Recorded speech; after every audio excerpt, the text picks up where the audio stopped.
ശ്രീരാമചന്ദ്രൻ ലക്ഷ്മണനോടും വൈദേഹിയോടുമൊപ്പം അതിഗഹനമായ ദണ്ഡകാരണ്യത്തിലെത്തി. സത്യലോകത്തിലെ ബ്രഹ്മഭവനം പോലെ ശോഭിക്കുന്ന താപസാശ്രമ സമൂഹങ്ങൾ അവിടെയുണ്ട്. ഏതൊരു പ്രാണിയുടെയും അഭയ കേന്ദ്രം. ദിവ്യജ്ഞാനികളായ മഹർഷിവര്യന്മാർ അവരെ സസന്തോഷം ആശീർവാദം അരുളി സ്വീകരിച്ചു. ആ രാത്രി ആശ്രമത്തിൽ കഴിഞ്ഞ ശേഷം പ്രഭാതത്തിൽ രാജകുമാരന്മാർ മാമുനികളോട് യാത്ര ചൊല്ലി ഗഹന വനത്തിനുള്ളിലേക്ക് നടന്നു. പുലികളും ചെന്നായ്ക്കളും മറ്റു ക്രൂര മൃഗങ്ങളും വിഹരിക്കുന്ന കൊടും കാട്, ദർശന ഭീകരമായ സരസ്സുകൾ, വീണ് ചതഞ്ഞു കിടക്കുന്ന മാമരങ്ങൾ, പൊന്തകൾ, പേടിപ്പിക്കുന്ന നിശബ്ദത ഉറയുന്ന ഇടങ്ങൾ, നട്ടുച്ചയ്ക്കും വഴി കാണാത്ത കാടിന്റെ ഗഹന ഭീകരത, ചീവീടുകളുടെ കർണഭേദകമായ ഒച്ച. ഭരതനും സംഘവും തിരിച്ചു പോയ ശേഷം ചിത്രകൂടത്തിലെ മുനിമാരിൽ ചില ഭാവപകർച്ചകൾ രാമൻ കണ്ടു. അവരെന്തോ പറയാനും പറയാതിരിക്കാനും ശ്രമിക്കുന്നു. അതിന് ഹേതുവെന്തേ? രാമൻ ആരാഞ്ഞു. എന്തെങ്കിലും അഹിതം തങ്ങളിൽ നിന്ന് അവർക്കുണ്ടായിരിക്കുമോ? അങ്ങനെ യാതൊരു പൂജാ വ്യതിക്രമവും ഉണ്ടായിട്ടേയില്ലെന്ന് മഹർഷിമാർ പറഞ്ഞു. എന്നാൽ ഒരു വാർത്തയുണ്ട്. ത്രിലോക കണ്ടകനായ രാവണന്റെ അനുജൻ ഖരൻ ആശ്രമ സമീപത്തെത്തിയിരിക്കുന്നു. ഖരൻ പലതരത്തിലുള്ള ഉപദ്രവം തുടങ്ങിക്കഴിഞ്ഞിരിക്കുന്നു. അതിനാൽ ഈ ആശ്രമം ഉപേക്ഷിച്ച് മഹർഷിമാർ മറ്റൊരു സ്ഥലത്തേക്ക് പോകുകയാണ്. രാമൻ സീതയോടൊത്ത പ്രദേശത്ത് കഴിഞ്ഞാൽ അനർത്ഥങ്ങൾ ഉണ്ടാകും. താപസന്മാരെല്ലാവരും ആ ആശ്രമം ഉപേക്ഷിച്ചു പോയി. തപസ്സുകൾ വെടിഞ്ഞ ആശ്രമം ക്ഷണനേരത്തേക്ക് പോലും ശ്രീരാമചന്ദ്രൻ വിട്ടുപോയില്ല. എല്ലായ്പ്പോഴും രാമനെ അനുഗമിക്കാറുള്ള കുറെ മഹർഷിമാർ മാത്രം അവിടെ വാസം തുടങ്ങി. ഏതാണ്ട് വിജനമായ ആശ്രമം ശ്രീരാമചന്ദ്രനെ ഏറെ ദുഃഖിപ്പിച്ചു. ഭരതനും അമ്മമാരും അവിടെ വെച്ചാണ് അവരെ കണ്ടത്. ആ ഓർമ്മ ദുഃഖകരമാകുന്നു. മറ്റൊന്ന്, സൈന്യം തമ്പടിച്ച് ആനകളും കുതിരകളും മേച്ചതിനാൽ ആശ്രമത്തിന് ന്യൂനത സംഭവിച്ചിരിക്കുന്നു. അങ്ങനെ പല കാരണങ്ങളാൽ രാമൻ അത്രി മാമുനിയുടെ ആശ്രമത്തിൽ അനുജനെയും സീതയെയും കൂട്ടിച്ചെന്നു. സ്വന്തം പുത്രനെ എന്നതുപോലെയാണ് അത്രി മഹർഷി രാമനെ സ്വീകരിച്ചത്. ലക്ഷ്മണനോടും സീതയോടും സ്വാന്തന വചസ്സുകൾ പറഞ്ഞു. അത്രി മാമുനിയുടെ പത്നിയും കോപം ലേശമില്ലാത്തോളും സർവവന്ധ്യയും ധർമ്മസ്വരൂപിണിയുമായ അനസൂയയെ ചെന്നു കാണാൻ ശ്രീരാമചന്ദ്രൻ സീതയോട് നിർദ്ദേശിച്ചു. അനസൂയയോട് സീതയെ സ്വീകരിക്കൂ എന്ന് മഹർഷിയും നിർദ്ദേശിച്ചു. വയോവൃദ്ധയാണ് അനസൂയ. ദേഹം ചുക്കിച്ചുളിഞ്ഞ് മുടി മുഴുവൻ നരച്ച് വൻകാറ്റ് തട്ടിയ വാഴ പോലെ വിറച്ചുകൊണ്ടിരുന്നു.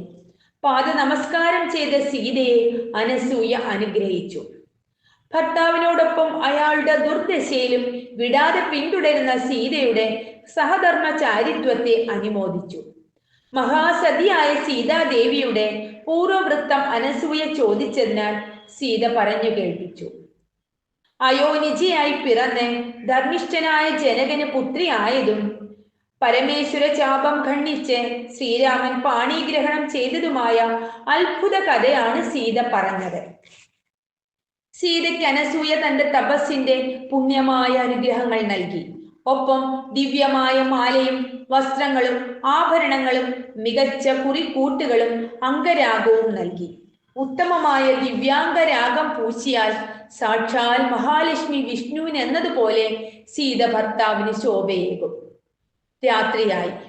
രാത്രി സഞ്ചാരികളായ മൃഗങ്ങൾ ഇറങ്ങിത്തുടങ്ങി. ചന്ദ്രികാ ചർച്ചിതമായ രാത്രിയിൽ നക്ഷത്രജാലങ്ങൾ ആയിരക്കണക്കിന് വൈരക്കല്ലുകൾ പോലെ വെട്ടിത്തിളങ്ങി. വനഭംഗിയിൽ ആ രാത്രി നിസ്തുലമായൊരു മായാലോകം പോലെ തോന്നിച്ചു.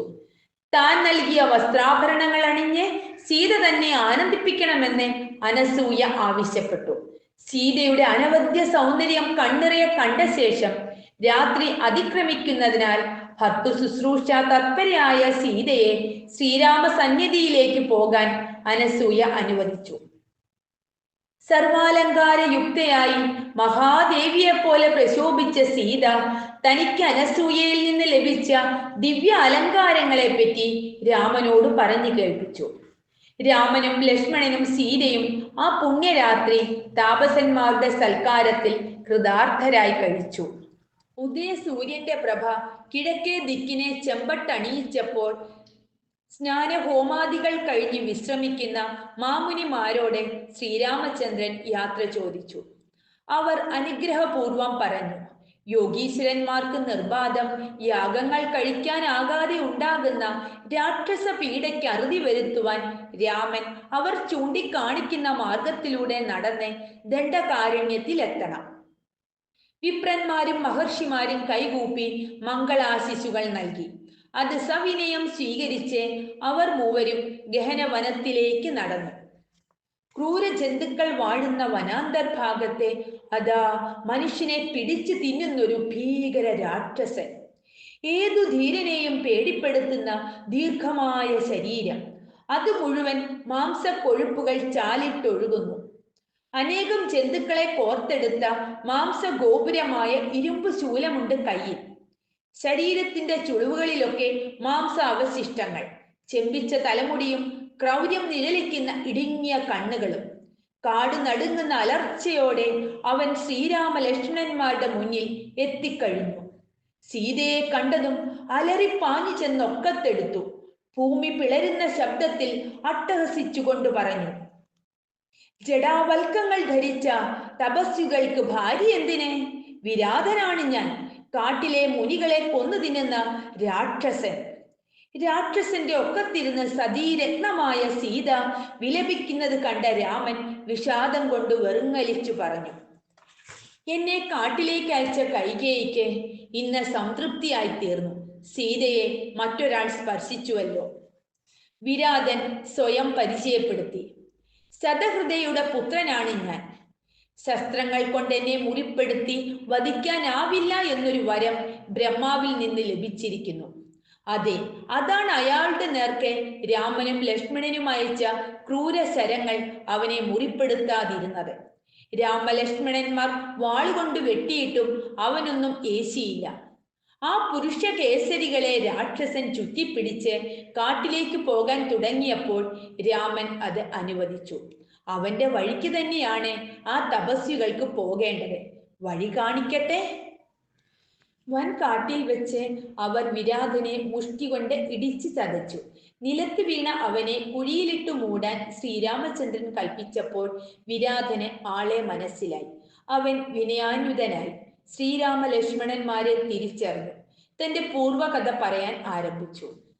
രംഭേമുത്ത് രമിച്ച് കൃത്യവിലോപം വരുത്തിയതിനാൽ കുബേരന്റെ ശാപം കിട്ടി രാക്ഷസനായി തീർന്ന തമ്പുരു എന്ന ഗന്ധർവനാണ് ഞാൻ.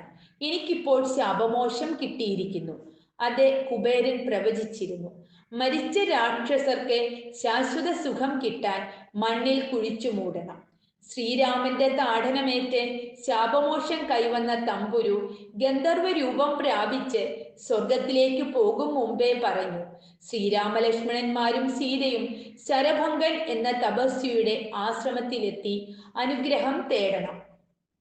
ഘോര രാക്ഷസിനെ വധിച്ച് കുഴിയിൽ അടക്കിയ ശേഷം സീതയെ സമാശ്വസിപ്പിച്ച് അവർ ശരഭംഗ ആശ്രമത്തിലേക്ക് നടന്നു. ആശ്രമഭൂമിയിൽ അവർ അത്യത്ഭുതകരമായൊരു കാഴ്ച കണ്ടു. അലൗകികമായ ഒരു രഥത്തിൽ ദേവസമൂഹം. ശ്രീരാമന്റെ വരവ് കണ്ട ദേവേന്ദ്രൻ പറഞ്ഞു, ലോകത്തിലുള്ള ആർക്കും ചെയ്യാനാകാത്ത കർമ്മങ്ങൾ അനുഷ്ഠിക്കാനാണ് ശ്രീരാമചന്ദ്രൻ ഈ ഗഹന വനത്തിൽ എത്തിച്ചേർന്നിരിക്കുന്നത്. താൻ ശ്രീരാമനെ പിന്നീട് കണ്ടുകൊള്ളാമെന്നറിയിച്ച് ദേവേന്ദ്രൻ മറഞ്ഞു. മൂവരെയും സ്വീകരിച്ച് ശരഭംഗൻ ഇങ്ങനെ ആശീർവദിച്ചു, ഹേ രഘുനന്ദന, തപസ്സുകൊണ്ട് ഉത്തമങ്ങളായ ലോകങ്ങൾ പലതും ഞാൻ സമ്പാദിച്ചിരിക്കുന്നു. അവയെല്ലാം ഈ ഇഹലോകത്തിലും പരലോകത്തിലും അങ്ങേക്ക് ലഭിക്കുമാറാകട്ടെ. അവയെ സ്വീകരിച്ചാലും. സുധീഷ്ണൻ എന്ന തപസ്വിയെ ദർശിച്ച് ആ മുനി നിർദ്ദേശിക്കുന്നത് പോലെ വാഴണമെന്ന് ശരഭംഗ മുനി ഉപദേശിച്ചു. മന്ദാകിനി തീരത്തുകൂടി നടന്ന് സുധീഷ്ണ ആശ്രമത്തിലെത്താനുള്ള മാർഗവും പറഞ്ഞുകൊടുത്തു. തുടർന്ന് ശരഭംഗൻ രാമനോട് പറഞ്ഞു, സ്നേഹസ്വരൂപിയായ രാമ, ഒരൽപ്പം നിൽക്കൂ. ഇതാ ഞാൻ യാത്രയാകുന്നു. ശരഭംഗന്റെ മുന്നിൽ പ്രഹ്ലാദ കുണ്ഡത്തിൽ നിന്നെന്ന പോലെ അഗ്നി ആളിക്കത്തി. അല്പനിമിഷത്തിനുള്ളിൽ ആ വൃദ്ധശരീരം ഭസ്മമായി. പിന്നെ അഗ്നികുണ്ഡത്തിന്റെ മധ്യത്തിൽ നിന്ന് ശരഭങ്കൻ ഉയർന്നത് ഒരു കുമാരന്റെ ദേഹമായാണ്. മിന്നൽ പോലെ ആ ഋഷീശ്വരന്റെ തേജസ് ബ്രഹ്മലോകത്തേക്ക് ഉയർന്നു പൊങ്ങുന്ന കാഴ്ച സീതയും ലക്ഷ്മണനും സവിസ്മയം നോക്കി നിന്നു. ശരഭംഗ മാമുനിയുടെ ആശ്രമത്തിലും പരിസരത്തുമുള്ള അനേകം ഋഷിമാർ ശ്രീരാമചന്ദ്രനെ അഭയം തേടി. അവർക്കെല്ലാം അഭയം വാഗ്ദാനം ചെയ്ത ശ്രീരാമസ്വാമി പ്രിയതമയോടും അനുജനോടും ഒപ്പം സുധീക്ഷണാശ്രമത്തിലേക്ക് പോയി. പരിപാവനമായ ആ ആശ്രമത്തിൽ എത്തിച്ചേർന്ന 3 പേരും സുധീഷ്ണ മുനിയുടെ സൽക്കാരം കൈക്കൊണ്ടു.